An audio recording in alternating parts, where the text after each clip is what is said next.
श्री कालज्ञानक श्री भगवती महा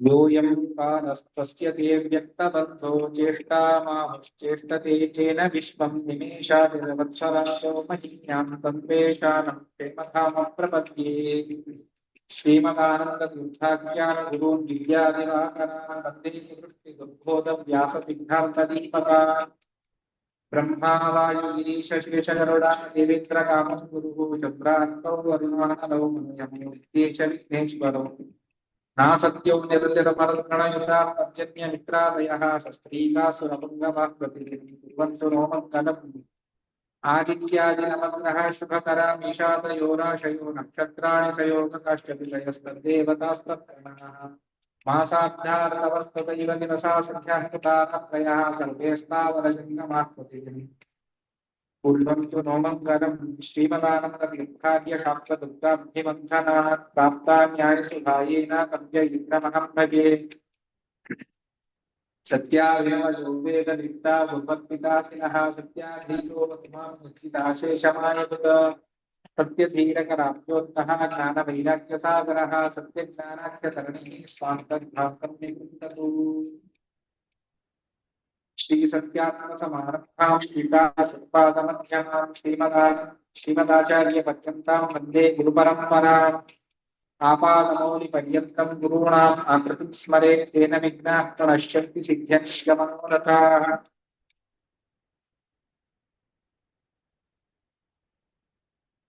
ఎదురుగా ఉన్నటువంటి భక్తులకు అదే విధంగా ఆన్లైన్ ముఖంగా వీక్షిస్తూ ఉన్నటువంటి సకల జనులకు విశ్వావస సంవత్సర ఉగాది శుభాకాంక్షలను తెలుపుకుంటూ యుగాది నాడు మనం ఏం చెయ్యాలి అన్నటువంటి దాన్ని శాస్త్రం ఒక శ్లోకంలో చెబుతుంది. చైత్రావో ఉషసి స్మరన్ మురరిపుం చోత్థాయ శాంతస్వరే వృద్ధోక్తి పరిగృహ్య నింబకదలం దాస్యాజ్య పాత్రే స్వకం వక్త్రం వీక్ష సుదర్పణే చ సుహృదా స్నాత్వా సమం భూషితః శ్రుత్వా వర్షఫలం ప్రియైః సహ ముదా వంచీత దైవజ్ఞకైః. చైత్రమాసంలో ఉగాది ప్రారంభం రోజున ఉదయం తాను భగవంతుడిని స్మరణ చేస్తూ లేయాలి. ప్రతిరోజు చెయ్యాలి, కానీ విశేషంగా బ్రాహ్మీ ముహూర్తే చోత్తాయ అని చెప్పేసి బ్రాహ్మణ ముహూర్తంలో లేచి లేవడమే భగవంతుడిని స్మరణ చేస్తూ విశేషంగా గజేంద్రాదులను స్మరణ చేయాలి అని శాస్త్రం చెబుతుంది. ఆ విధంగా ఆ భగవంతుడిని స్మరణ చేస్తూ లేయాలి. లేచి ఒకేసారి ఎవరితోనూ కలహాలు గొడవలు అవి లేకుండా శాంత స్వభావంతో శాంతస్వరే వృద్ధోక్తి పరిగృహ్య పెద్దలు ఇచ్చేటువంటి ఆశీర్వాదాన్ని మనం స్వీకరించాలి అని చెప్పేసి చెబుతారు. వృద్ధోక్తి పరిగృహ్య ప్రాశ్య ఆజ్యపాత్రే స్వకం మన ముఖాన్ని నేతిలో చూసుకోవాలి. అంటే బాగా నేతిని కాచి అది పల్చగా అయిన తర్వాత ఒక పళ్ళెంలో వేసి మన ముఖాన్ని అందులో మనం చూసుకోవాలి అని చెప్పేసి చెబుతారు.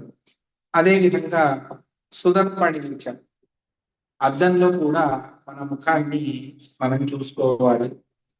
తర్వాత స్నాత్వ తలంటుకొని స్నానం చేయాలి. ఇది అందరికీ విధానాన్ని చేస్తూ ఉన్నారు. ప్రతి ఒక్కరు కూడా ఉగాది, అదేవిధంగా బలిపాడ్యమి, విజయదశమి ఇవన్నీ కూడా చాలా ముఖ్యమైనటువంటి రోజులు. ఆ విధంగా చేసి తర్వాత విశేషంగా భగవద్ ఆరాధన అంతా కూడా చేసి నింబకదలం రాశ్య, నింబకదలం అంటే వేపపు ఉగాది పచ్చడి అని మనం చేసుకొని స్వీకరిస్తాం కదా, దాన్ని నింబకదలం దాన్ని స్వీకరించాలి. అదే విధంగా కొత్త బట్టలను కట్టుకోవాలి. శుత్వా వర్షఫలం దైవజ్ఞకై, దైవజ్ఞులు ఎవరైతే జ్యోతిర్విధులు ఉన్నారో వారి ద్వారా ఈ సంవత్సర ఫలాన్నంతా కూడా మనం వినాలి అని చెప్పేసి చెబుతారు. ఆ విధంగా ఉదయం నుండి అన్ని చేసుకున్నాం.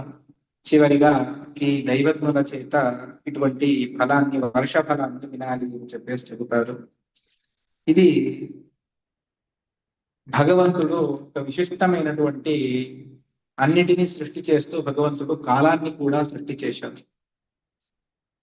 ఆ కాలంతో ప్రతి ఒక్కరిని కూడా బంధించి వేశాడు.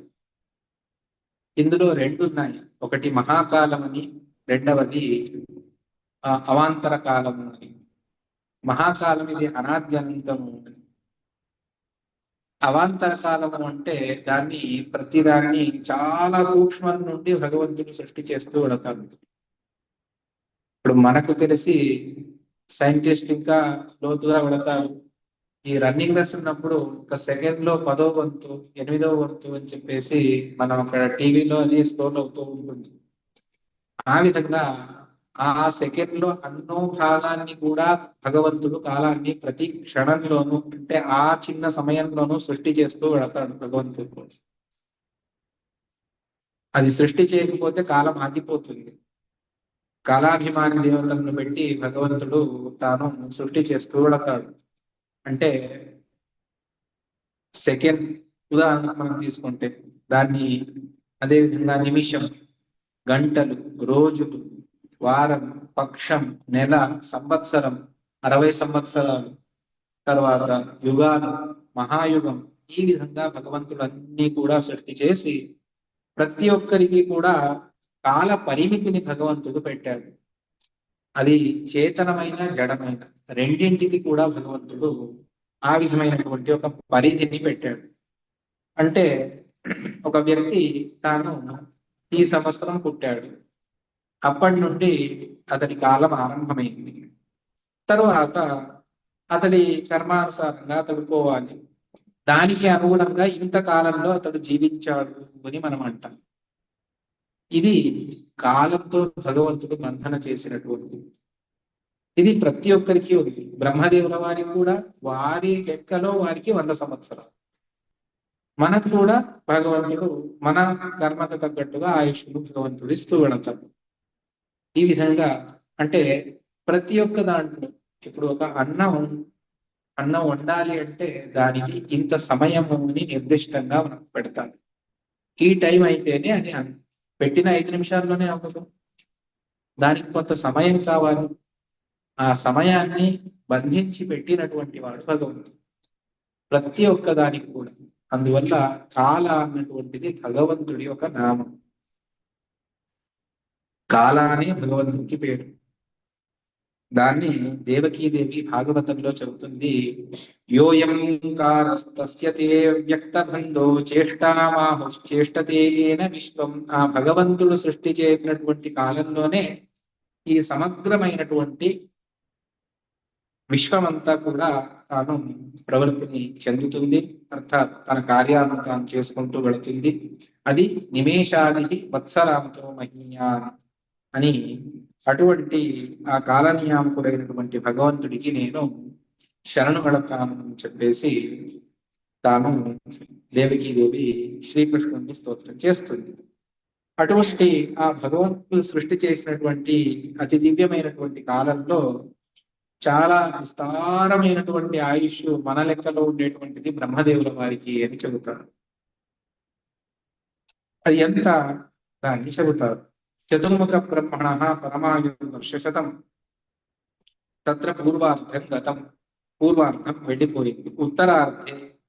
ఉత్తరార్థంలో ప్రథమ సంవత్సరంలో ప్రథమ మాసంలో మొదటి దినంలో శ్వేతవరాహ కల్పం అనేటువంటి ప్రథమ కల్పంలో అన్ని పగలు 13 ఘటికలు వెళ్ళాయి. 24 ఫలానిచ్చ వ్యత్యాయన్.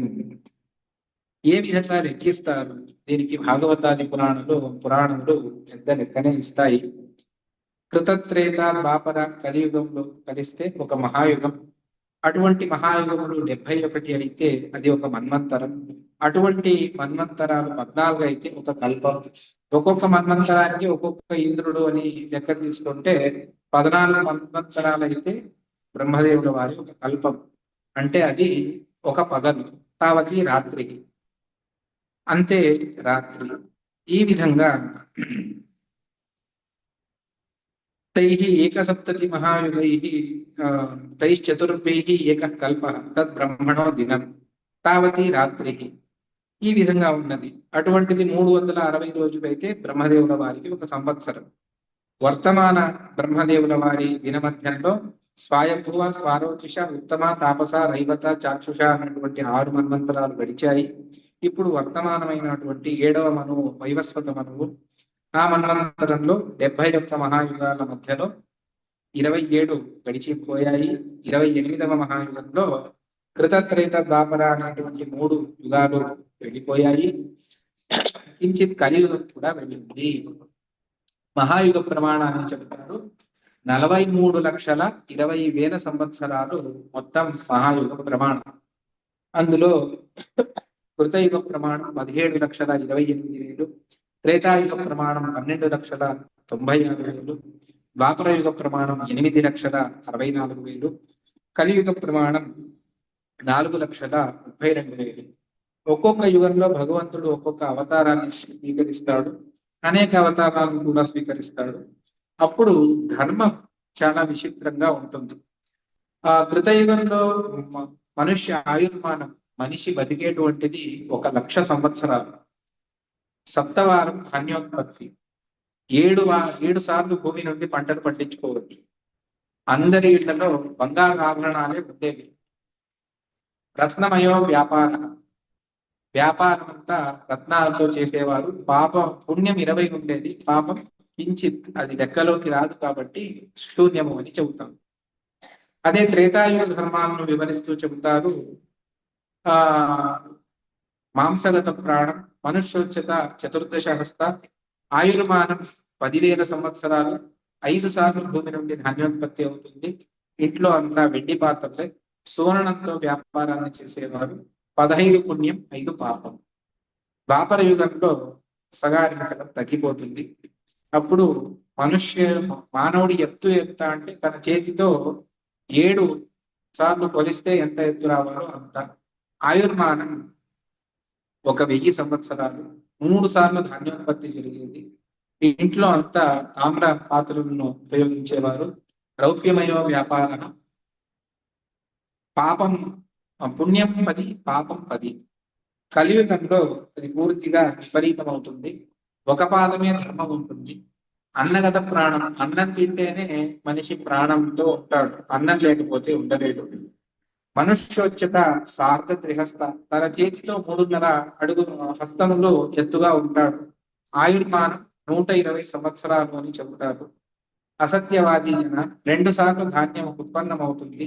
మృణ్మయ భాండాన్ని, తామ్రమయ వ్యాపార, 5 పుణ్యం, 15 పాపం.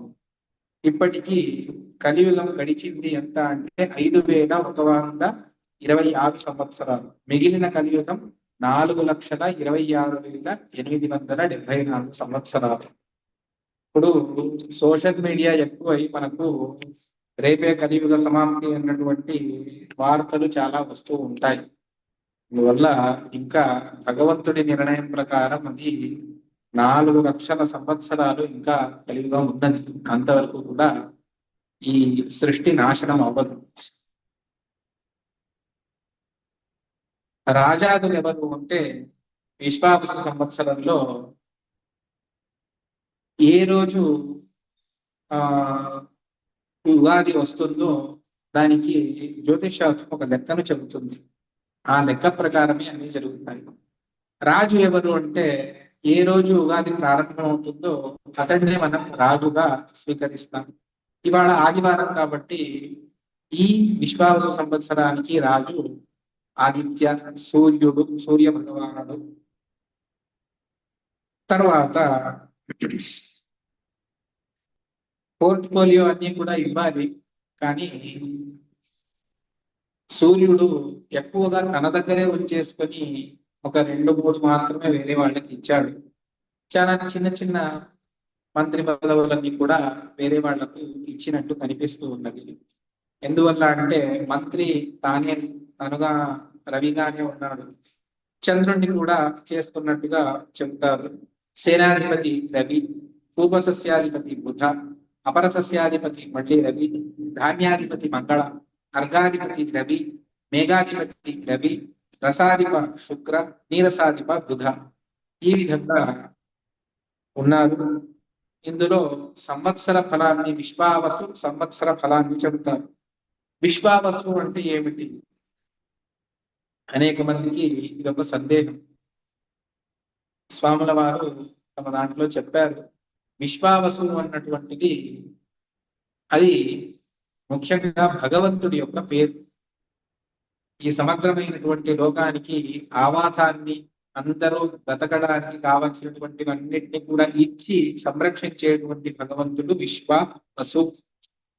మహాభారతంలో బ్రహ్మదేవుల వారు భగవంతుడిని స్తోత్రం చేసేటప్పుడు ఈ విశ్వావసు అన్నటువంటి నామంతో భగవంతుడిని స్తోత్రం చేస్తారు.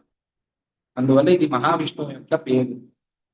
విశ్వావసు అన్నటువంటి ఒక గంధర్వుడు కూడా ఉన్నాడు. అనేక మంది గంధర్వుల్లో విశ్వావసు అన్నటువంటి ఒక గంధర్వుడు కూడా ఉన్నాడు. అటువంటి గంధర్వుడి పేరు మీద కూడా ఈ నామం ఉన్నది. అదే విధంగా విశ్వావసు అన్నటువంటిది 60 సంవత్సరాలలో ఈ సంవత్సరానికి విశ్వావసు ఉన్నటువంటి పేరు. విశ్వావసు సంవత్సర ఫలం ఏమిటి అంటే స్వల్పాంపు వృష్టి, ఫలసస్య సంపత్, మధ్యాజనానాం గద సంభవశ్చ, విశ్వావసౌ స్యాత్ పృథివీశ్వరాణం లక్ష్మీర్ విలోల చిరసంచితాపి. అంబు వృష్టి స్వల్ప, వర్షాలు తక్కువగా కురుస్తాయి. ఫలసస్య సంపత్ మధ్య, సస్య సంపదలన్నీ కూడా మరీ ఎక్కువగా రావు, మరీ తగ్గిపోవు, మధ్యమంగా ఉంటుంది. జనానాం గద సంభవశ్చ, కొత్త కొత్త రోగాలు పుట్టుకొస్తూ ఉంటాయి. అందువల్ల జనులకు కూడా రోగ బాధలు ఎక్కువగా ఉంటాయి. విశ్వావసు స్యాత్ పృథివీశ్వరాణం, విశ్వావసు సంవత్సరంలో పృథివీశ్వరాణ, రాజులు ఎంత డబ్బు తమ దగ్గర పెట్టుకోవాలి అన్నా అది డబ్బు వాళ్ళ దగ్గర ఆగదు, వాళ్ళ చేతి నుండి వెళ్ళిపోతుంది. చిరసంచితాపి. రాజా రవి, రాజు సాక్షాత్ సూర్యుడు.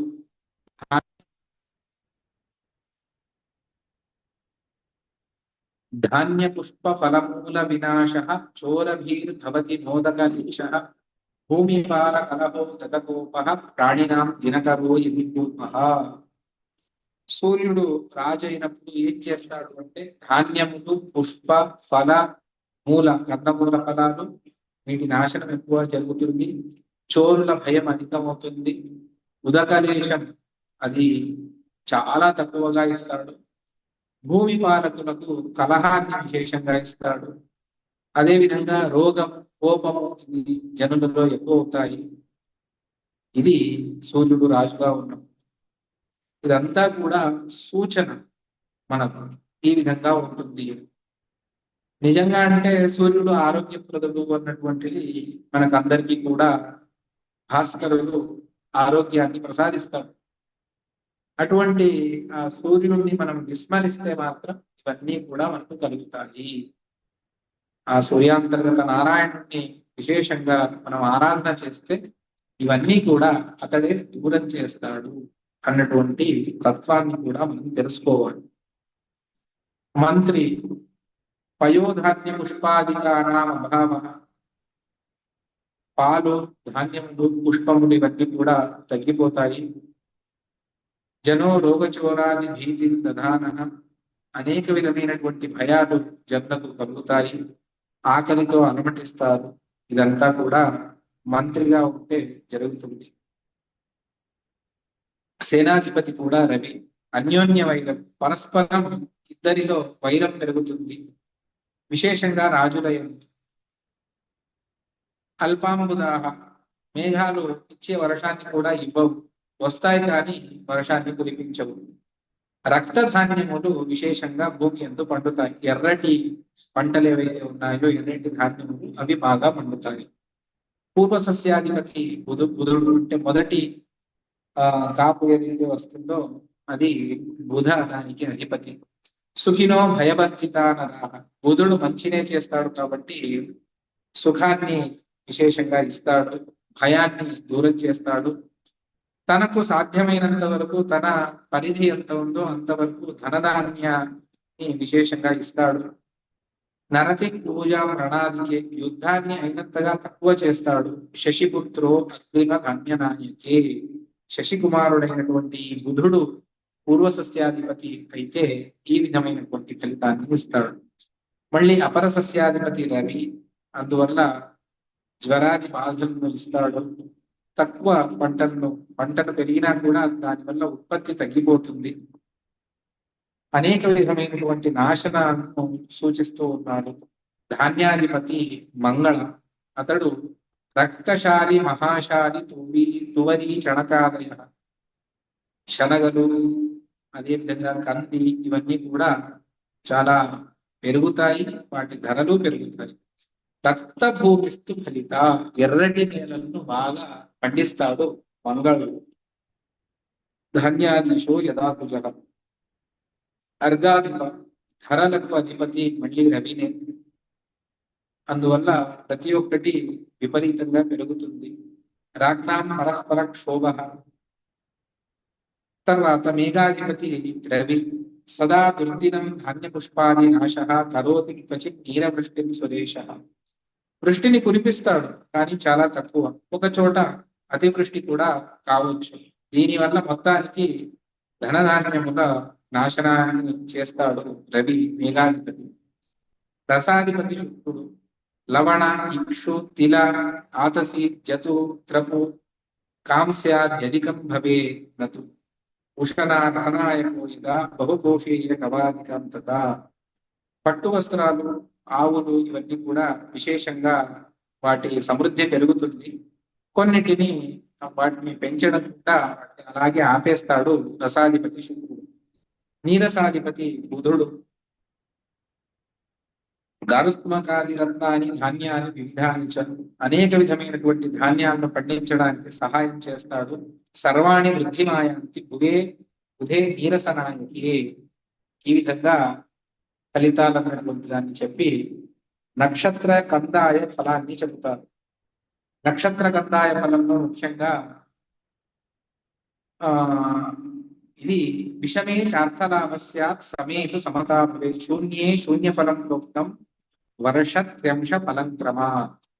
ఇది 3 భాగాలను చేసి ప్రథమ ఖండం, ద్వితీయ ఖండం, తృతీయ ఖండం 4 నెలలకు ఒక్కొక్కటిగా విభజించుకొని మనకు చెబుతాం.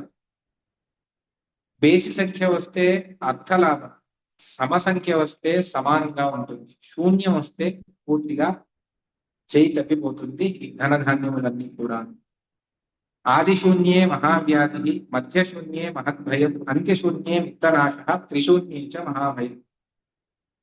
ప్రారంభంలోనే శూన్యం వస్తే మహావ్యాధి, మధ్య శూన్యం వస్తే మహద్భయం, అంత్యశూన్యంలో అయితే విత్తనాశ, త్రిశూన్యం అయితే మహాభయం. అది అశ్విన్యాది నక్షత్రములకు ఈ విధంగా ఉన్నది. అశ్విని 301, భరణి 614, కృత్తిక 122, రోహిణి 400, మృగశిర 713, ఆర్ద్ర 221, పునర్వసు 504, పుష్యమి 012, ఆశ్లేష 320, మఘ 603, పుబ్బ 111, ఉత్తర 424, హస్త 702, చిత్ర 210, స్వాతి 523, విశాఖ 001, అనురాధ 314, జ్యేష్ఠ 622, మూల 100, పూర్వాషాఢ 413, ఉత్తరాషాఢ 721, శ్రవణ 204, ధనిష్ట 512, శతతార 020, పూర్వభాద్రపద 303, ఉత్తరాభాద్రపద 611, రేవతి 124. ఈ విధంగా ఉన్నది. తర్వాత మేష్యాది రాశి ఆయవ్యయుడు. ఇది నేను చెప్పేటువంటిది ఉత్తరాది మఠ పంచాంగానుసారంగా, కొన్ని పంచాంగాల్లో వ్యత్యాసంగా కూడా ఉంటుంది. మేషరాశికి ఆదాయం 14, వ్యయం 11, వృషభానికి 8, 5, మిథునం 14, 2, కర్క 8, 4, సింహ 10, 11, కన్య 14, 2, తుల 8, 5, వృశ్చికం 14, 11, 11 ధను 11 ఆయ 2 వ్యయం మకర 5 కుంభ 5 మీన 11 2 చైత్రమాసం రేపు 13వ తారీఖు ఏప్రిల్లో రవి మకర రాశిలోకి ప్రవేశిస్తాడు చైత్ర కృష్ణ పాడ్యమి నాడు చైత్రమాసే కృష్ణపక్షే ప్రథమే భానువాసరే గజేషు నాట్యాం సార్ధాయ మేషభం యాతి భాస్కర. ఇది మనం ఆ సూర్యుడు ఒక్కొక్క రాశిలో ప్రవేశించగా ఒక్కొక్క సంక్రమణాన్ని మనం లెక్కిస్తూ వెళతాం. అందులో ముఖ్యంగా మనం జరుపుకునేటువంటిది 2. ఆ రెండింటిలో అయనం చేంజ్ అవుతుంది. ఒకటి కర్క సంక్రమణము అని చెప్పేసి అప్పటి నుండి దక్షిణాయనం ప్రారంభం అవుతుంది. రెండవది మకర సంక్రమణం, సంక్రాంతి పండుగ అని చెప్పేసి జరుపుకుంటాం కదా, అది మకర సంక్రమణం. దాన్ని విశేషంగా జరుపుకుంటాం. కానీ సూర్యుడు ప్రతి నెల కూడా ఒక్కొక్క రాశి నుండి మరొక రాశికి మారుతూ వెళతాడు. అలా వెళ్ళిన దాన్ని సంక్రమణం అనే పిలుస్తారు. మేషాది సంక్రమణము. ఒక్కొక్క దానికి ఒక్కొక్క పేరు ఉంది. మేషరాశిలో ఉన్నప్పుడు విషువలు అని, వృషభంలో ఉన్నప్పుడు విష్ణుపద అని, మిథునంలో ఉన్నప్పుడు షడశీతి అని, కర్కంలో ఉన్నప్పుడు దక్షిణాయనం, సింహంలో ఉన్నప్పుడు విష్ణుపద, కన్యలో మళ్ళీ షడశీతి, తులాలో విషువలు, వృశ్చికంలో విష్ణుపద, ధనుష్లో షడశీతి, మకరంలో ఉత్తరాయణం, కుంభంలో విష్ణుపద, మీనంలో షడశీతి. ఈ విధంగా దాన్ని ఏ సమయాల్లో ప్రవేశిస్తాడు అన్నటువంటి దాన్ని కూడా చెబుతారు. సూర్య సిద్ధాంత రీత్యా మకర సంక్రమణం తత్ఫలం, దీన్ని విశేషంగా చెబుతారు. 14/1/2026 సూర్యమండల ఉదయం ఆరభ్య సాయంత్రం సమయంలో 35 గడియలు అంటే సాయంత్రం వచ్చేస్తుంది రాత్రి. ఆ సమయంలో రవి మకర సంక్రమణం కౌలవకరణంలో సంభవిస్తుంది. సింహవాహనంలో ఉపవాహనం వృషభం అనేక పీడలను కలిగిస్తాడు. ఈ విధంగా ఆగమేచ భవేత్ సౌఖ్యం, వచ్చేటప్పుడు సౌఖ్యాన్ని తెస్తాడు, వెళ్ళేటప్పుడు దుఃఖాన్ని ప్రసాదిస్తాడు. దర్శనీచ భవేద్ధాన్ని సంక్రాంతి ఫలమాదిశే అని చెబుతారు. జన్మ నక్షత్రానుసారేణ సంక్రాంతి ఫలం మార్గంలో వెళతాడు. అనురాధ జ్యేష్ఠ మూల అని. సుఖం పూర్వాషాఢ ఉత్తరాషాఢ శ్రవణ ధనిష్ట శతభిష పూర్వభాద్ర ఈ నక్షత్రాలు. విశేషంగా పీడ కలిగించేది ఉత్తరాభద్ర రేవతి అశ్విని. వస్త్రలాభం భరణి కృతిక రోహిణి మృగశిర ఆంధ్ర పునర్వసు. ధనహాని పుష్య ఆశ్లేష మఘ. ధనలాభ పూర్వాఫల్గుని ఉత్తరాఫల్గుని హస్త చిత్ర స్వాతి విశాఖ. తర్వాత ఆంధ్ర ప్రవేశం దాని ఫలాలను చెబుతారు. ఈ సంవత్సరంలో అతిరిక్త ఉపవాసాలు కొన్ని ప్రదేశాలకు 2 ఉపవాసాలు వచ్చాయి. దాన్ని పంచాంగంలో విస్తారంగా చెప్పారు. దేశభేదైన ఉపవాసాలు కూడా వచ్చాయి.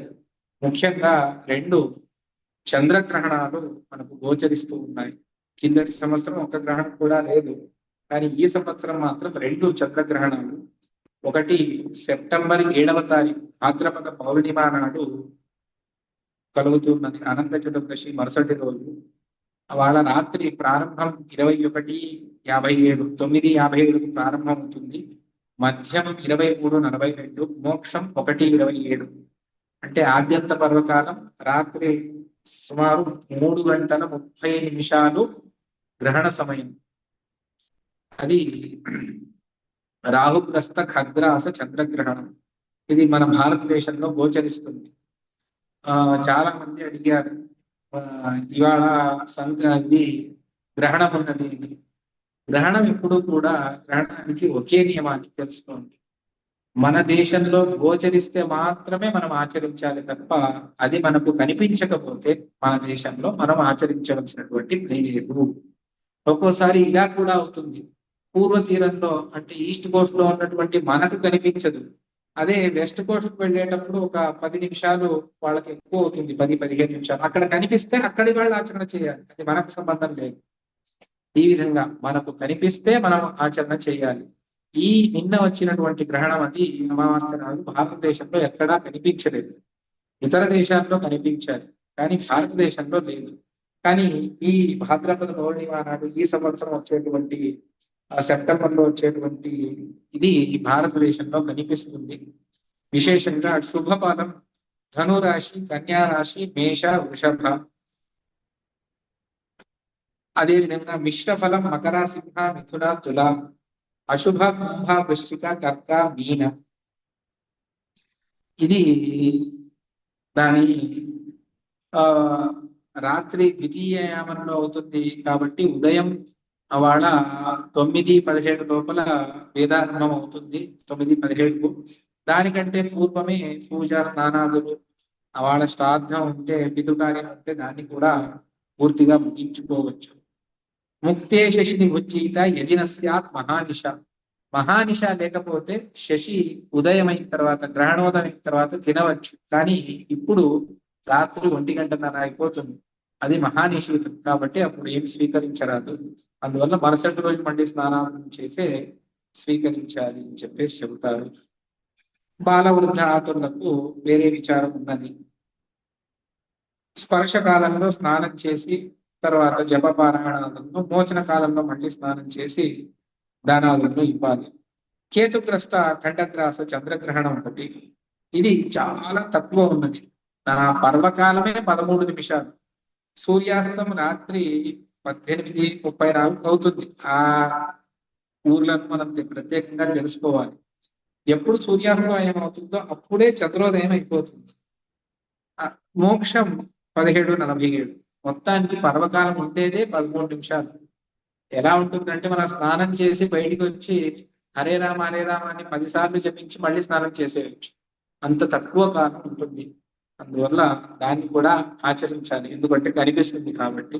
ఈ విధంగా 2 గ్రహణాలు ఉన్నాయి. దాని రెండింటిని కూడా మనం ఆచరించాలి. ఇవాళ ఉగాది 6వ తారీఖు శ్రీరామనవమి, 12వ తారీఖు హనుమత్ జయంతి అని ఈ ప్రాంతం ఏదైనా చేస్తారు. తమిళనాడులో ఒకసారి, ఈ ప్రాంతం అంతా వైశాఖ శుద్ధ దశమి నాడు, వైశాఖ బహుళ దశమి నాడు చేస్తారు. కొన్ని పురాణ వాక్యాలకు అనుగుణంగా హనుమత్ జయంతి చైత్ర మాసంలోనే వస్తుంది అని. తెలంగాణ ప్రాంతం, కర్ణాటక ప్రాంతంలో అంతా కూడా అప్పుడే చేస్తారు.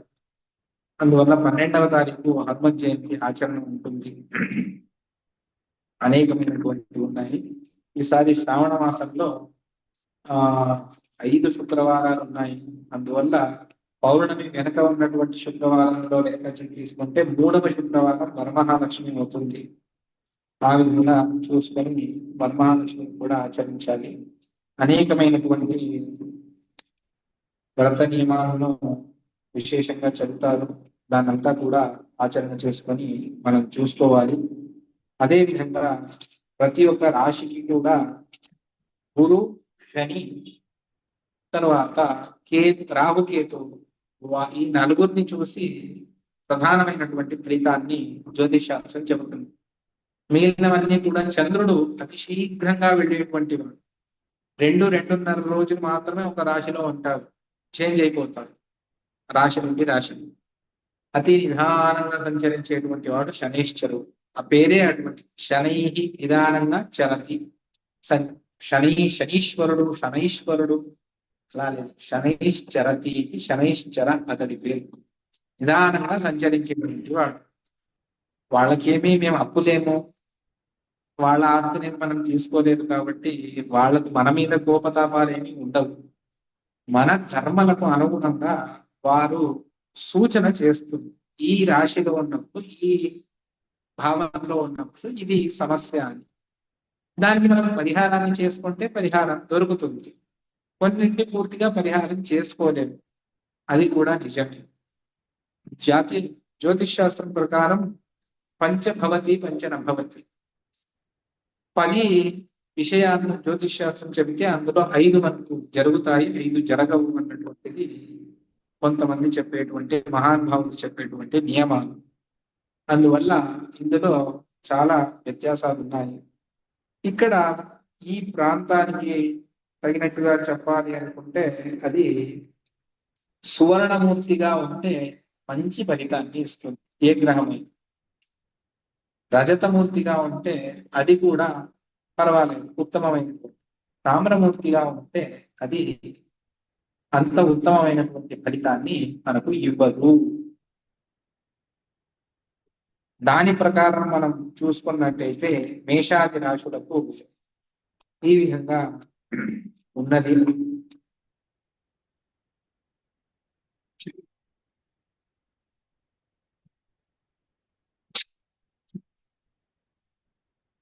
మే 15వ తారీఖున గురువు ఆ వృషభం నుండి మిథునానికి వెళతాడు. అప్పుడు మేషరాశి వారికి అది తృతీయ స్థానం అవుతుంది. కాబట్టి శని సంవత్సరం అంతా వ్యయస్థానం 12వ స్థానంలో ఉన్నాడు. నెక్స్ట్ మేషరాశి వారికి 2.5 సంవత్సరాల తర్వాత మధ్యమ శని ప్రారంభం వస్తుంది. అందువల్ల మేషరాశి వారికి ధన నాశనం ఈ సంవత్సరం ఎక్కువగా ఉంటుంది. రాహుకేతువులు వరుసగా మే 18 నుండి సంవత్సరం అంతా ఏకాదశ పంచమ స్థానంలో ఎందు తామ్రమూర్తులుగా ఉంటారు. కాబట్టి సామాన్య ఫలితాలను వారు ఇస్తారు. దానికి అనుగుణంగా వ్యవహరించాలి. మేషరాశి వారికి డబ్బు వస్తుంది, వచ్చినంత ఖర్చు కూడా అవుతుంది. రెండు కూడా ఉన్నాయి. రాహుకేతువులు పరస్పరంగా విరుద్ధంగా ఉంటారు. దానికి తగ్గట్టుగానే వారి ఫలితాలను మనకి ఇస్తారు. వృషభ రాశి వారికి వారు మే 15 నుండి ద్వితీయ స్థానంలో గురుడు తామ్రమూర్తిగా ఉండి ఫలితాలను ఇస్తాడు. శని సంవత్సరం అంతా కూడా ఏకాదశ స్థానంలో వృషభ రాశి వారికి ఉండి సర్వ సౌఖ్యాలను కలిగిస్తాడు. ఎందుకు అంటే సామాన్యంగా జ్యోతిష్య శాస్త్రంలో చెప్పేటువంటిది 11వ స్థానంలో ఉంటే అది చాలా మంచి ఫలితాన్ని ఇస్తుంది. 11వ భావమైన 11వ స్థానమైన. అందువల్ల శనీశ్వరుడు ఇప్పుడు మీనంలో ఉన్నాడు కాబట్టి మీన మేష వృషభ రాశి వారికి అది 11వ స్థానం అవుతుంది. చాలా ఉత్తమంగా ఉంటుంది. రాహుకేతువులు మే 18 నుండి సంవత్సరం అంతా దశమ చతుర్థ స్థానం నందు రజతమూర్తులుగా ఉండి సౌభాగ్యాన్ని చేకూరుస్తారు. ఇది వృషభ రాశి వారు. ఇది సామాన్య ఫలితం. వారి ప్రత్యేకంగా వాడిని చూసుకుంటే వేరే ఫలితాలు కూడా గోచరిస్తాయి. అదేవిధంగా మిథున రాశి వారికి గురువు మే 15 నుండి జన్మరాశి యందు సువర్ణమూర్తిగానే ఉంటాడు. చాలా ఉత్తమంగా ఉంటాడు. శని సంవత్సరం అంతా దశమ స్థానంలో ఉండి సామాన్య ఫలితాన్ని ఇస్తాడు. రాహుకేతు మే 18 నుండి సంవత్సరం అంతా భాగ్య మరియు తృతీయ స్థానముల యందు లోహమూర్తులుగా ఉండి సామాన్య ఫలితాన్ని మిథున రాశి వారికి ప్రత్యేకంగా ఇస్తారు. కర్కాటక రాశి వారికి గురువు మే 15 నుండి వ్యయస్థానంలో ఉంటాడు రజతమూర్తిగా. శని సంవత్సరం అంతా భాగ్యస్థానంలో రజతమూర్తిగా ఉండి సౌభాగ్యాలను కలిగిస్తాడు. ఇన్ని రోజులు కర్కాటక రాశి వారికి అష్టమ శని చాలా బాధల్ని పెట్టాడు. అర్థాత్ వారి కర్మానుసారంగా అది ఇప్పుడు కర్క రాశి వారికి తొలగిపోయి ఉత్తమ ఫలితాన్ని శని కలుగజేస్తాడు. రాహుకేతువులు మే 18 నుండి సంవత్సరం అంతా అష్టమ మరియు ద్వితీయ స్థానంలో ఎందు ఉండి సామాన్య సౌఖ్యమే కర్క రాశి వారికి కలుగజేస్తారు. సింహరాశి వారికి ఈ సంవత్సరం కొంచెం కష్టము. ఎందుకంటే మిథున రాశి ఎందు ఏకాదశ స్థానంలో గురుడు ఉన్నా కూడాను అష్టమంలో శని ఉంటాడు. కాబట్టి ఖర్చులు బాగా పెరుగుతాయి. దేని చీకాకులు మీద వేసుకొని చాలా బాధపడేటువంటి సమయం. రాహుకేతువులు మే 14 నుండి సంవత్సరం అంతా సప్తమ మరియు జన్మస్థానంలో ఎందు ఉండి మంచినే చేకూరుస్తారు సింహరాశి వారికి. కన్యా రాశి వారికి గురువు మే 15లో దశమ స్థానంలో మిథునంలో ఉంటాడు. శని సంవత్సరం అంతా సప్తమ స్థానంలో ఉండి సామాన్య ఫలితం కలుగజేస్తారు. రాహుకేతువులు కూడా మే 18 నుండి సంవత్సరం అంతా షష్ఠ మరియు వ్యయస్థానంలో ఎందు రజతమూర్తులుగా ఉండి సుఖ సౌభాగ్యాలను కలుగజేస్తారు.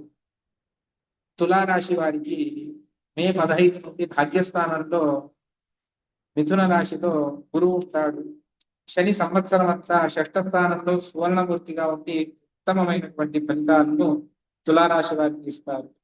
రాహుకేతువులు మాత్రం పంచమ ఏకాదశ స్థానంలో ఉండి లోహమూర్తులుగా ఉండి సామాన్య ఫలితాలను తులారాశి వారికి ఇస్తారు. విశేషంగా గురువు అనుగ్రహం, అదే విధంగా శనైశ్వరుడి అనుగ్రహం తులారాశి వారికి బాగా ఉంది. వృశ్చిక రాశి వారికి గురువు మే 15 నుండి అష్టమ స్థానంలో మిథున రాశిలో సువర్ణమూర్తిగా ఉండి పుష్కలమైనటువంటి ఆరోగ్యాన్ని ఆయుష్ను ప్రసాదిస్తాడు. శని సంవత్సరం అంతా పంచమ స్థానంలో రజతమూర్తిగా ఉండి సౌభాగ్యాన్ని కూడా వృశ్చిక రాశి వారికి చేకూరుస్తాడు. ఇన్ని రోజులు అనుభవించినటువంటి లోటుపాట్లన్నీ కూడా తొలగిపోయి మంచిని సత్ఫలితాలను వారు చూస్తారు. రాహుకేతువులు మే 18 నుండి సంవత్సరం అంతా చతుర్థ దశమ స్థానంలో తామరమూర్తిగా ఉండి స్వల్ప ప్రయత్నం చేసినా కూడా వారికి అనుగ్రహాన్ని చేసేటువంటిది వృశ్చిక రాశి వారికి గోచరిస్తూ ఉన్నది. తదుపరి ధనురాశి వారికి మే 15 నుండి సప్తమ స్థానంలో మిథున రాశిలో గురు శని సంవత్సరం అంతా అర్ధాష్టమ స్థానంలో ఉండి ధననాశనం విశేషంగా ధనురాశి వారికి జరుగుతుంది. రాహుకేతువులు వరుసగా మే 18 నుండి సంవత్సరం అంతా తృతీయ భాగ్యస్థానంలో రచితమూర్తులుగా ఉండి వారికి అనేక ఉత్తమమైనటువంటి ఫలితాలను కలుగజేసి ధనురాశి వారికి కలుగజేస్తారు. మకర రాశి వారికి గురు మే 15 నుండి షష్ఠ స్థానంలో ఉండి సువర్ణమూర్తిగా ఉండి అనుగ్రహిస్తాడు. ఆ శత్రుజయాన్ని ఆరోగ్యాన్ని కలుగజేస్తాడు. శని సంవత్సరం అంతా తృతీయ స్థానంలో ఉండి సామాన్య ఫలితాన్ని ఇస్తాడు. రాహుకేతువులు వరుసగా మే 18 నుండి సంవత్సరం అంతా అష్టమ స్థానంలో ధనస్థానంలో ఉండి సువర్ణమూర్తిగా సౌభాగ్యాలను కలుగజేస్తాడు మకర రాశి వారికి. కుంభ వీరికి గురువు మే 15 నుండి పంచమ స్థానంలో ఉండి సామాన్య ఫలితాన్ని ఇస్తాడు. శని సంవత్సరం అంతా ధనస్థానమందు సువర్ణమూర్తిగా సర్వశుభములను కలుగజేస్తాడు. ఇన్ని రోజులు కుంభరాశి వారు చాలా అనుభవించారు, ఇప్పుడు అది తగ్గుతుంది. రాహుకేతువులు వరుసగా మే 18 నుండి సంవత్సరం అంతా జన్మ సప్తమ స్థానంలో ఉండి అపరిష్కృత సమస్యలు నానా విధమైనటువంటి వ్యవహారాలను పూర్తి చేసేట్టుగా వారు అనుగ్రహిస్తారు. మీనరాశి వారికి అర్ధాష్టమ స్థానంలో గురువు రజతమూర్తిగా ఉండి అనేక ఉత్తమమైనటువంటి కార్యాలను చేస్తాడు. అదే విధంగా శని జన్మరాశి ఎందు సువర్ణమూర్తిగానే ఉండి అనుగ్రహిస్తాడు. రాహుకేతువులు మే 18 నుండి సంవత్సరం అంతా వ్యయ మరియు షష్ఠ స్థానంలో ఉండి వారికి ఉత్తమమైనటువంటి ఫలితాలను కలుగజేస్తారు అని చెప్పేసి చెబుతారు. సామాన్యంగా గురువు బృహస్పతి ఒక సంవత్సరం పాటు ఒక రాశిలో ఉంటాడు. సామాన్యంగా చెడు చేయడు, ఏ గ్రహాలు చెడు చెయ్యవు.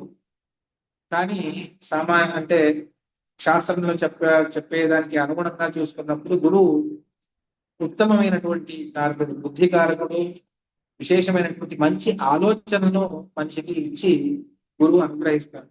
అందువల్ల గురువు ఫలితాలను తెలుసుకోవాలి. మిగిలినవన్నీ ఎలా ఉంటుంది అంటే ఒక నెల పాటు ఒక రాశిలో ఉంటారు, తక్కువ కాస్త ఎక్కువ చేంజ్ అయిపోతూ ఉంటారు. అందువల్ల మిగిలిన గ్రహాలను అంత చూడకుండా గురువు సంవత్సరం, శని 2.5 సంవత్సరాలు, రాహుకేతువులు సామాన్యంగా 6 నెలల లెక్కలో వాళ్ళు తిరుగుతూ ఉంటారు. కాబట్టి ఈ నలుగురిదే తీసుకొని ఇది సామాన్యం, అందరికీ ఏక విధంగా ఉంటుంది అని కాదు. ఒకే రాశి వారే ఉండొచ్చు, ఒకరికి చాలా దివ్యంగా దేదీప్యమానంగా వెలిగిపోతారు, అదే రాశి వారు మరొకరు అలా ఉండదు. అది వారి జాతక చక్రం ప్రత్యేకంగా ఇండివిజువల్ గా ఉంటుంది. షుగర్ ఉంది కదా అని అందరికీ ఒకే టాబ్లెట్ ఇవ్వరు, అది వాళ్ళ షుగర్ లెవెల్ ఎంత ఉంది చూసుకొని ఇస్తారు. అదేవిధంగా ఇక్కడ కూడా వారి కర్మలను అన్నింటినీ చూసుకొని దానికి అనుగుణంగానే గ్రహాలన్నీ కూడా మనకు ఫలితాలను ఇస్తూ వెళతాయి. ముఖ్యంగా సకల గ్రహ బలనీనే సరసిజాక్ష అని చెప్పినట్టుగా ఎవరికి శనీశ్వరుడి బాధ ఉంది, 8, 12వ స్థానంలో ఉంటే శనీశ్వరుడే ఒక నరసింహ స్తోత్రాన్ని చేశాడు, శనీశ్వర కృత లక్ష్మీ నరసింహ స్తోత్రం. అందులో శనీశ్వరుడు స్తోత్రం చేసిన తర్వాత నరసింహస్వామి ప్రత్యక్షం అవుతాడు. ఏం కావాలి వరం కోరుకో, నా స్తోత్రాన్ని ఎవరు పఠన చేస్తారో వారికి నువ్వు అన్నిటినీ సమకూర్చాలి అని అడుగుతాడు. భగవంతుడు అంటాడు, ఇస్తాను, కానీ ఈ స్తోత్రాన్ని నన్ను ఉద్దేశించుకొని ఎవరు పారాయణం చేస్తారో వారికి 8, 12 ఆ రెండింటి భయాన్ని నువ్వు దూరం చేయాలి. అలాగే స్వామి చేస్తాను అని శనైశ్వరుడే ఒప్పుకున్నాడు. అందువల్ల ఆ శనైశ్వర ధూమాన లక్ష్మీ నరసింహ స్తోత్రం అని ఉన్నది, దాన్ని పారాయణం చేయండి. విశేషంగా రోజు ఒకసారి గ్రహస్తోత్రాన్ని పారాయణం చేసినా కూడా గ్రహబాధలు తొలగుతాయి. విశేషంగా భగవంతుడిని ఆరాధిస్తే ఇవన్నీ కూడా, అంటే ఎన్ని కష్టాలు వచ్చినా కూడా ధైర్యంగా నిలబడేటువంటి సామర్థ్యాన్ని భగవంతుడు ఇస్తాడు, ఆ విశ్వాసాన్ని భగవంతుడు తప్పకుండా ఇస్తాడు. అందువల్ల అటువంటి దివ్యమైనటువంటి దాన్ని మనం సాధించి ఈ సకల గ్రహాలకు నాయకుడు శింషుమాల రూపి అయినటువంటి భగవంతుడు, ఆ భగవంతుడిని మనం విశేషంగా ప్రార్థన చేద్దామని చెబుతూ మరొకసారి మీ అందరికీ కూడాను విశ్వావసు సంవత్సర ఉగాది శుభాకాంక్షలను తెలుపుతూ ఇవాటి నుండి రామనవరాత్ర ఆరంభము అని చెప్పేసి మనం తెలుసుకున్నాము. కాబట్టి ఆ రాముడి గురించి ప్రతిరోజు చెప్పాలి అనేటువంటిది ఒక గురువుల ఆదేశానుసారంగా దాన్ని చెప్తూ ఉన్నాను. రామాయణంలో కొన్ని ఘట్టాలు చాలా విశిష్టంగా ఉన్నాయి. శ్రీరామచంద్రుడు ఎందుకు ఇలా చేశాడు అన్నటువంటి ప్రశ్న అది చివరి వరకు మన నుండి దూరం కాదు. మహాభారతంలోనూ ఉన్నాయి, పురాణాల్లో సామాన్యంగా ఉంటాయి. దాన్ని మనం తెలుసుకోవలసినటువంటి ఇతివృత్తము అదేదైతే ఉంది దాన్ని మనం సరిగా అర్థం చేసుకుంటే ఆ సమస్యలన్నీ కూడా మనకు దూరము. అందులో రామాయణంలో కొన్ని ఘట్టాలు ఉన్నాయి. రామాయణ కథనంతా కూడా మనం వింటాం. కథలో అనేక విధమైనటువంటివి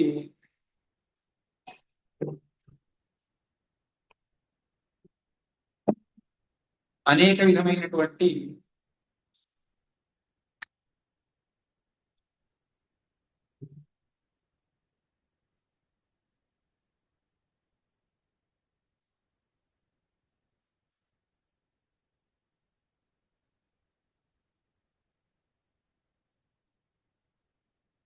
చెప్పండి. తీసుకొచ్చేస్తాను మూడోసారి ఫుల్ కొట్లాడించి నాశనం వచ్చి ఆయన ఇద్దరికి తెప్పించుకుంటాను.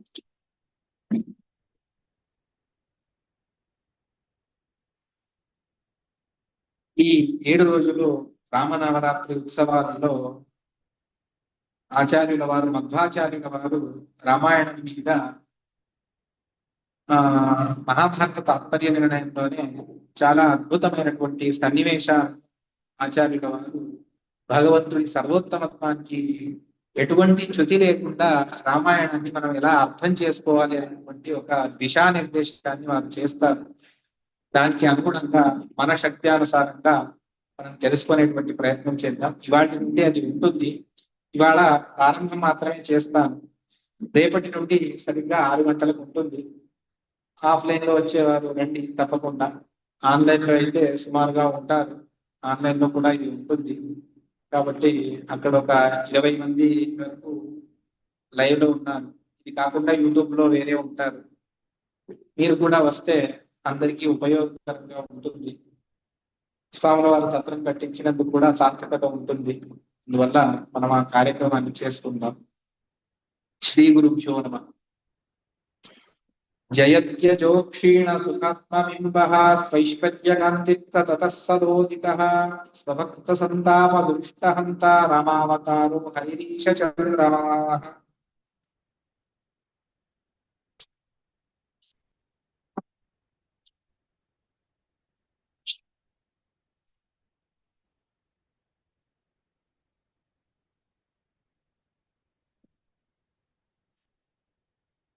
భూషారత్నం భువనమలయస్యాఖిలాశ్చర్యరత్నం లీలారత్నం జగద్వేతురదేవతామౌర్యరత్నం చింతారత్నం జగతి భజతాం సత్సరోజాద్యురత్నం కౌసల్యాయాన సతముమహన్ మండలే పుత్రరత్నం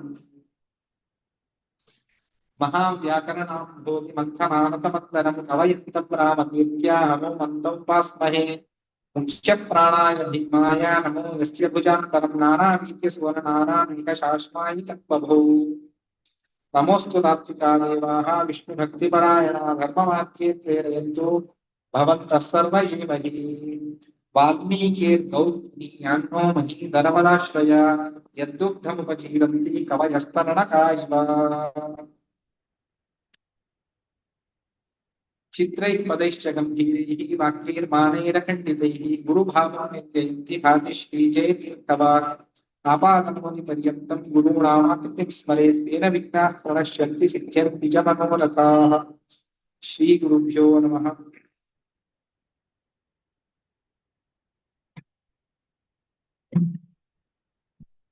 రామాయణంలో ప్రవేశించడానికంటే ముందు రామాయణాన్ని చెప్పేటువంటి గ్రంథాలు ఎన్నున్నాయి అనేటువంటి దాన్ని మనం అర్థం చేసుకోవాలి. మనకు ఇప్పుడు ప్రసిద్ధమైనటువంటిది వాల్మీకి రామాయణం అని మనం చెబుతాం. అది కాకుండా అధ్యాత్మ రామాయణం, అద్భుత రామాయణం, వాసిష్ఠ రామాయణం, సదాశివ రామాయణం, సప్తర్షి ప్రోక్త రామాయణం, ఈ విధంగా అనేకంగా ఉన్నాయి. కానీ ఈ అన్నింటికీ కూడా ఇప్పుడు మనకు లభించేటువంటి వాటిలో వాల్మీకి రామాయణం అది చాలా పురాతనమైనటువంటిది. కృతయుగంలో త్రేతాయుగంలో వాల్మీకి మహర్షి దాన్ని రచన చేసి ఇచ్చాడు. వాల్మీకి ఆ కథ ఎలా తెలిసింది అన్నటువంటిది ప్రశ్న. నారదుల వారు వచ్చి ఉపదేశం చేస్తారు, బ్రహ్మదేవుల వారు వచ్చి చెప్తారు, నారదుల వారి ఉపదేశాన్ని స్వీకరిస్తారు. బ్రహ్మదేవుల వారు దేన్ని చెప్పారు? చెప్పడమేమో చెప్పారు, దేన్ని చెప్పారు? బ్రహ్మదేవుల వారైనా ఎక్కడి నుంచి చెప్పారు? దానికి మత్స్య పురాణం ఒక మాట చెబుతుంది. చాలా మహత్తరమైనటువంటి ఒక మాటను చెబుతాను. నిర్దగ్ధేషు చ లోకేషు వాజిరూపేణ వైమయా శ్రుత్వా జగాద చ ముని ప్రతి దేవశ్చతుర్ముఖః వాల్మీకినా చ యత్రోక్తం రామోపాఖ్యానముత్తమం బ్రహ్మణా అభేదం తచ్చ శతకోటి ప్రవిస్తరం ఆగత్య నారదాయేన తేన వాల్మీకినా పునః అని మత్స్య పురాణంలో ఈ మాట వస్తుంది. నిర్దగ్ధేషు చ లోకేషు, ఈ సమగ్రమైనటువంటి లోకములన్నీ దహించబడ్డ తరువాత మళ్ళీ భగవంతుడు తాను వాజీ రూపేణ అంటే అశ్వరూపంతో భగవంతుడు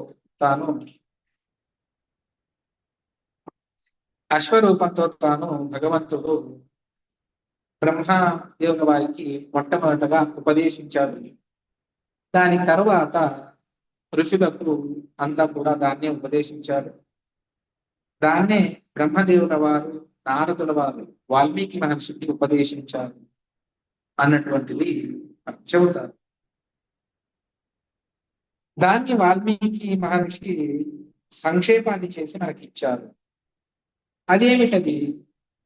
హయగ్రీవ రూపంతో భగవంతుడు ఉపదేశం చేసినటువంటిది అంటే అది మూల రామాయణం అని చెప్తారు. ఆ మూల రామాయణం దాని గాత్రం ఎంత అంటే దాని గాత్రం వచ్చేసి శతకోటి ప్రవిస్తారు. 100 కోటి శ్లోకాలు అందులో నిక్షిప్తమై ఉన్నాయి. దాన్ని మూల రామాయణం, మహారామాయణం అని పిలుస్తుంది. దాన్ని మొట్టమొదటగా భగవంతుడు హయగ్రీవ రూపంతో దాన్ని రచన చేసి బ్రహ్మదేవుల వారికి ఉపదేశం చేస్తారు. బ్రహ్మదేవుల వారి ద్వారా వస్తుంది. బ్రహ్మణ అభీతం తచ్చ శతకోటి ప్రవిస్తారు ఆహత్య నారదాయి తేన వాల్మీకినా. అది వాల్మీకి ఋషికి వచ్చింది. అదేవిధంగా రామరక్షా స్తోత్రాన్ని పారాయణం చేసేటువంటి వారికి ఒక శ్లోకం చాలా ప్రసిద్ధంగా తెలిసి ఉంటుంది. దీన్ని ఆద్యంతంలో కూడా పఠన చేసేటువంటి క్రమం ఒకటి ఉన్నది. అదేమిటి అంటే చరితం రఘునాథస్య శతకోటి ప్రవిస్తరం ఏకైకమక్షరం పుంసాం మహాపాతక నాశనం. చరితం రఘునాథస్య శతకోటి ప్రవిస్తరం, శతకోటి శ్లోకాత్మకమైనది రామచరితం. అందులో ఏకైకమక్షరం ప్రోక్తం మహాపాతక నాశనం. ఒక్కొక్క అక్షరం కూడా మన అనేక పాతకాలను నాశనం చేస్తుంది.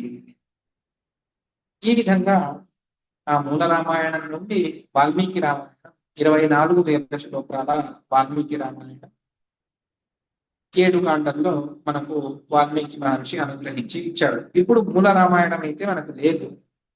దాని యొక్క సారాన్ని, సంక్షేప రూపాన్ని ఇచ్చి చెప్పాడు. ఆ మూల రామాయణంలో ఉన్నటువంటి తత్వములే అత్యధికం, కథలు కూడా చాలా విశిష్టంగా ఉన్నాయి.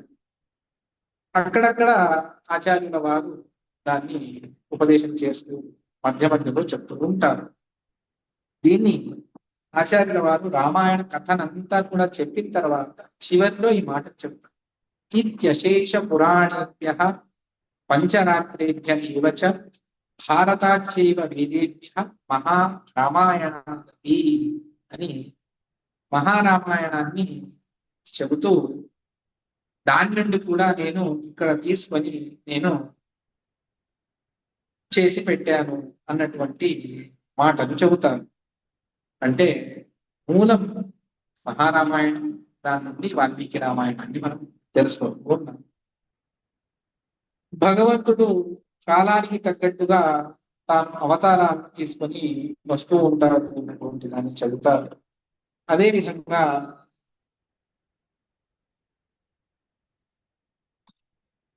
త్రేతాయుగంలో సనకాదులు ఇచ్చినటువంటి శాపఫలితంగా దేవతలందరూ కూడా వెళ్ళి భగవంతుడిని ప్రార్థన చేస్తారు. ప్రార్థన చేయగా భగవంతుడు నేను వస్తాను అని చెప్పేసి భగవంతుడు అనుగ్రహించి భగవంతుడు రాముడిగా అవతరిస్తాడు. స్వతఃపురస్త్యస్య కులే ప్రసూతౌ తావాది దైత్యౌ జగదేక శత్రు పరైరవధ్యౌ వరతః పురాహరేః సురైరజేయౌ చ వరాద్విధాతుః సర్వైరజేయః స చ కుంభకర్ణః పురాతనే జన్మని ధాతురేవ వరాన్నరాదీన్ నృత ఏవ రావణస్తదానర్దనాత్ తౌ త్రిదశానబాధతాం. ఆ హిరణ్యకశిపుడే రావణ కుంభకర్ణులుగా తాము పులస్త్య అన్నటువంటి మహర్షి యొక్క వంశంలో వారు జన్మిస్తారు. సామాన్యంగా అసుర జన్మలో వస్తే వారికి ఒకటే ఉంటుంది, నేను చావకూడదు ఉన్నటువంటి కోరిక బలంగా ఉంటుంది. అదే సామాన్యుడైతే తపస్సు చేసి మోక్షం కావాలి అని వారు కోరుకుంటారు. అదే అసుర ప్రవృత్తి ఎలా ఉంటుంది అంటే నేను చావకూడదు, మరి ఏం చేయాలి? వరాన్ని తీసుకొని అందరినీ యుద్ధంలో వాళ్ళు జయించి వాళ్ళందరినీ తన వశంలో పెట్టుకొని వాళ్ళ మీద అధికారాన్ని చెలాయించాలి అన్నటువంటిది అసురులకు సామాన్యంగా ఇది ఉంటుంది. అందువల్ల దాన్ని ఈ ఇద్దరికి కూడా అది బలంగా ఉండింది. బ్రహ్మదేవుల వారిని ఉద్దేశించుకొని తపస్సు చేస్తారు. అందులో కుంభకర్ణుడు చాలా ఘోరమైనటువంటి తపస్సు చేసి బ్రహ్మదేవుల వారి వరాన్ని స్వీకరిస్తాడు. వరాన్ని నరాది కృత ఏవ రామ, నరుల తప్ప ఇంకా అందరి నర వానర ఆ ఇద్దరిని తప్ప మిగిలిన ఎవ్వరి చేతిలో నేను చావకూడదు. నరవాణులను ఎందుకు కోరుకోలేదు అంటే వాళ్ళు నన్నేం చేస్తారు అన్నటువంటి ఒక ఓవర్ కాన్ఫిడెన్స్ వాళ్ళకి ఎక్కువగా ఉండింది. అందువల్ల మానవులు వానరులు నర దానికి ముందు ఒక వా చేర్చుకుంది వానర. ఇద్దరిది తప్ప ఇంకా అందరిది కూడా వారు వారి ద్వారా గంధర్వులు యక్షులు కింద అందరినీ చెబుతారు. నరవాణిని మాత్రం వాళ్ళు అడగలేదు. వాళ్ళు ఎన్ని వరాలను అడిగినా కూడాను చివరికి భగవంతుడు ఏదో విధంగా వచ్చి వారి సంహారాన్ని చేస్తాడు. దుష్టజన సంహారాన్ని అవశ్యంగా చేస్తాడు. దానికి కాల పరిమితిని వాళ్ళ వరానికి అనుగుణంగా భగవంతుడు ఇచ్చింటాడు. అందువల్ల భగవంతుడు కూడా ఏం చేస్తాడు అంటే తాను నరుడిగా పెడతాడు. అదే విధంగా వానర సైన్యాన్ని తీసుకుని భగవంతుడు వెళతాడు. వెళ్ళి రావణ కుంభకర్ణంలో భగవంతుడు సంహారం చేస్తాడు. ఈ విధంగా ఇది కూడా ఎందుకు అంటే దేవతల ప్రార్థనను మన్నించి భగవంతుడు వస్తాడు. రావణ కుంభకర్ణాలు చాలా జన్మను ఇబ్బంది పెడుతున్నారు, అందువల్ల నీవు వచ్చి వారిని సంహారం చెయ్యాలి అని చెప్పేసి ప్రార్థన. ఆ ప్రార్థనకు అనుగుణంగానే భగవంతుడు వస్తాడు. ఎప్పుడెప్పుడు దేవతలకు సమస్య వస్తుంది, ఎప్పుడు భగవంతుడు రానిదే పని జరగదు, అప్పుడు వారు వెళ్ళి బ్రహ్మదేవుల వారిని ముందు పెట్టుకుని వెళ్ళి వారు భగవంతుడిని ప్రార్థన చేస్తారు. దానికి అనుగుణంగా భగవంతుడు వచ్చి వారి కార్యాన్ని నిర్విఘ్నంగా చేస్తారు అన్నటువంటి దాన్ని చెబుతారు. సరే, ఎక్కడ వచ్చాడు భగవంతుడు అన్నటువంటి దానికి మనకు ఇక్ష్వాకు వంశంలో భగవంతుడు తాను అవతరించాడు. ఎక్కడ అంటే దశరథుడి యందు అవతరించాడు భగవంతుడు.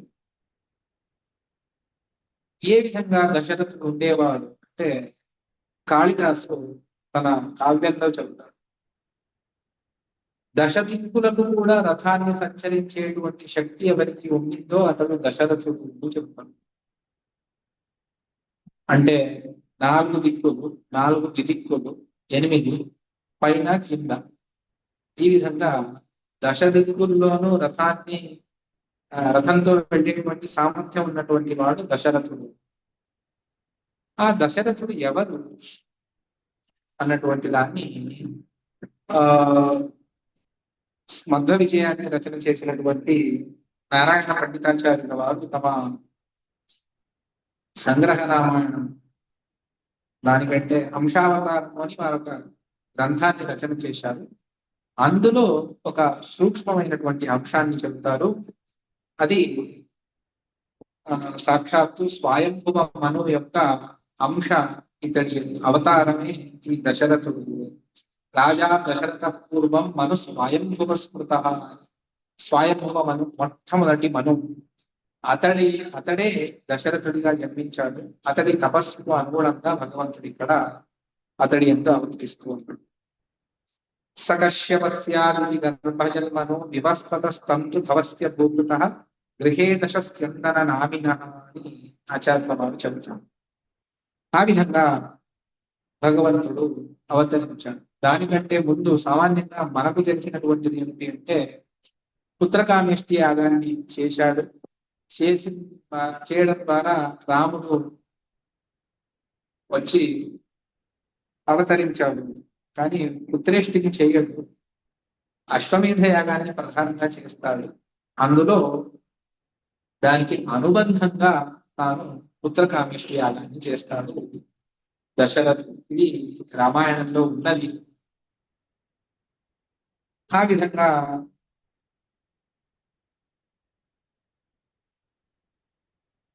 అశ్వమేధేన యక్షామి విశ్వనాథం సుతాప్తయే ఈశ్వరే నప్రసన్నేకి దుర్లభం భక్తవత్సలే. అన్నిటినీ ఇచ్చేటువంటి వాడు బ్రహ్మాది దేవతలకైనా ఎవరికైనా ఇచ్చేటువంటి వాడు భగవంతుడు. అతడి అధీనంలో సమగ్రమైనటువంటి లోకాలన్నీ కూడా ఉన్నాయి.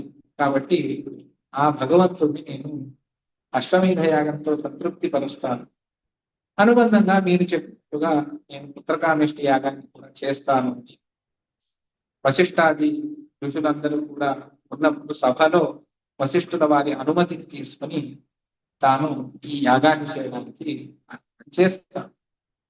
చేసినప్పుడు 4 కుమారులు అవతరిస్తారు. ఆ పాయస విభాగాన్ని కూడా చాలా విచిత్రంగా చెబుతారు.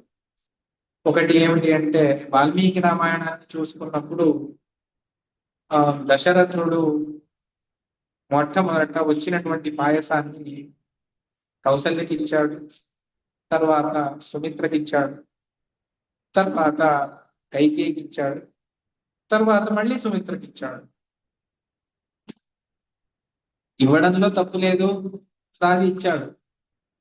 కానీ భరతుడు పెద్దవాడ లేకపోతే లక్ష్మణుడు పెద్దవాడ అన్నటువంటిది ఇది రామాయణాన్ని అవలోకన చేసినటువంటి చాలా మందికి ఈ ప్రశ్న మిగిలిపోతుంది. వారు తమ తర్కంతో, యుక్తితో, అనేక ప్రమాణాలతో వాళ్ళందరూ కూడా ఆలోచన చేసి కొంతమంది భరతుడిని పెద్దవాడిగా చూశారు, కొంతమంది లక్ష్మణుడిని పెద్దవాడిగా చూశారు. మనం వాల్మీకి రామాయణాన్ని అవలోకించినా కూడా నక్షత్రానుసారంగా చెప్తూ వెళతారు.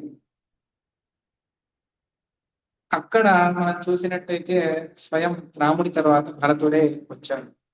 పాయస విభాగాన్ని ఎలా చేశాడు అది కూడా సమస్య. మనం ఆ పాయసాన్ని 100 అని పెట్టుకుంటే లెక్క సరిపోదు, ఎంతెంత అని. అందువల్ల మనం పెట్టుకునేదే 80 అని పెట్టేసుకోండి. మొట్టమొదట 20% కౌశల్యకి ఇచ్చేశారు, తర్వాత 20% సుమిత్ర, తర్వాత ఇంకో 20% కైకేయి, 60 అయిపోయింది. ఇంకా మిగిలింది 20% మళ్ళీ సుమిత్రకి ఇచ్చాడు. కాబట్టి రామ, లక్ష్మణ, భరత, శత్రుఘ్న ఈ క్రమంలో తెలుసుకోవచ్చు. మరి భరత పెద్దవాడ, లక్ష్మణుడు పెద్దవాడ అన్నటువంటి ప్రశ్న మిగులుతుంది. సమస్య ఏమిటి అని చూసుకుంటే దానికి అనుగుణంగా మనం దాన్ని సరి చేసుకోవచ్చు.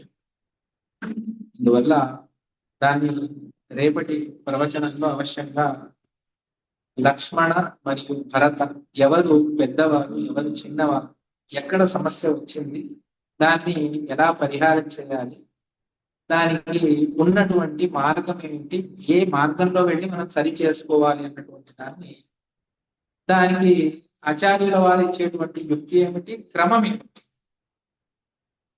ఎవరెవరు దాని గురించి ఏమేమి మాట్లాడారు అన్నటువంటి దాన్ని కూడా తెలుసుకుంటే మనకు అర్థమవుతుంది. దాన్ని రేపటి ప్రవచనంలో సరిగ్గా రేపు 6 గంటలకు ప్రారంభం అవుతుంది. రేపటి రోజున ఈ విషయాన్ని మనం తెలుసుకుంటాం. రోజు మరుసటి రోజు ఏ విషయాన్ని తెలుసుకుంటాం అన్నటువంటి దాన్ని వెనక రోజు చెప్పి పెడతాను. మీరు కూడా ఆలోచించుకొని రండి. ఏదైనా ప్రశ్నలు ఉంటే అడగవచ్చు. దానికి సాధ్యమైనట్టుగా పరిహారాన్ని చేసేటువంటి ప్రయత్నాన్ని ఇక్కడ చేస్తాం. శ్రీకృష్ణ.